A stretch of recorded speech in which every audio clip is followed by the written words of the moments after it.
សូមគោរពដឹងគុណនិងចាំជាប់នៅក្នុងកៅអៅបេះដូងរបស់ពួកខ្ញុំគ្រប់គ្នាសូមបងទាំងអស់គ្នាកុំមានអារម្មណ៍ថាឯកាមានអារម្មណ៍ថានៅឆ្ងាយពីផ្ទះអីគឺបងនៅក្នុងចិត្តរបស់ប្រជាជនខ្មែរគ្រប់រូបជាចុងក្រោយខ្ញុំសូមបួងសួងដល់អស់ទេវតាជាអ្នកថែរក្សានៅព្រះរាជាណាចក្រកម្ពុជាលោកតាដ៏ស័ក្តិសិទ្ធិម្ចាស់ទឹកម្ចាស់ដីសូមជួយคุ้មគ្រងថែរក្សាបងពីអ្នកកងទ័ពទាំងអស់ឲ្យមានសុខសុវត្ថិភាពត្រឡប់មកជួបជុំគ្រួសារវិញ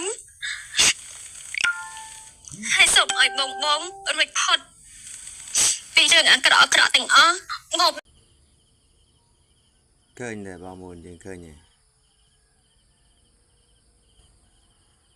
អំពីទុកលំបាករបស់ជនរួមជាតិរបស់យើងដែរអញ្ចឹងនៅមួយចំនួនណាមើលមិនឃើញផងនៅគេងប្រវាញ់ទៀតមួយចំនួនអាខាងព័ត៌មាននោះផ្សេងទៅអាខាងនៅជាក្រៅនោះបញ្ជួយឬផ្សេងទៅអានៅក្នុងនោះតម្លៃត្រូវលុក 1000 2000លុកឡើង 4 5000 3 4000លុកឡើងគេតម្លៃឡើងលុកឲ្យបានថ្លៃដើម្បីមិនលួយច្រើនហើយយកលួយច្រើននោះធ្វើអីហ្នឹងទៅពេលអាសៀមមកໄວចូលមកដល់ភ្នំពេញនោះអាលុយនោះញ៉ាំចាយបានដែរអាពួកសៀមទៅពួកចវាទៅដល់ណាហើយមិនໄວគេច្បាប់ចង្ក្រាមគេໄວតែនឹងគេໄວជំរុំណាមានតបបានគេໄວក៏ពួកសៀមនេះក៏មែនដែរបងប្អូន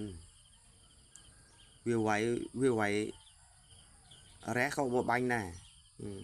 អាໄວនិយាយថាបោះរះនោះវាគូបំផ្លាញយកដែរហើយបើមិនរះមែនអីមិនជាចន់វាគង់បាញ់ហ្នឹងវាមិនຕົកទេយើងគួរតែពេលដែលមានបញ្ហាអញ្ចឹងយើងគួរតែជួយគ្នាម្ដងពិសេសអាមុកហ្នឹងដល់មុក 5000 1 គីឡូឥឡូវលុក20000ម៉ាន 24000 1 គីឡូធ្វើជុងនឹង3អ្វីនោះប្រយោជន៍ទៅខ្លួនឯងហ្នឹងហើយដល់ពេលគេគ្រប់គ្រងបានហ្នឹងកុំថា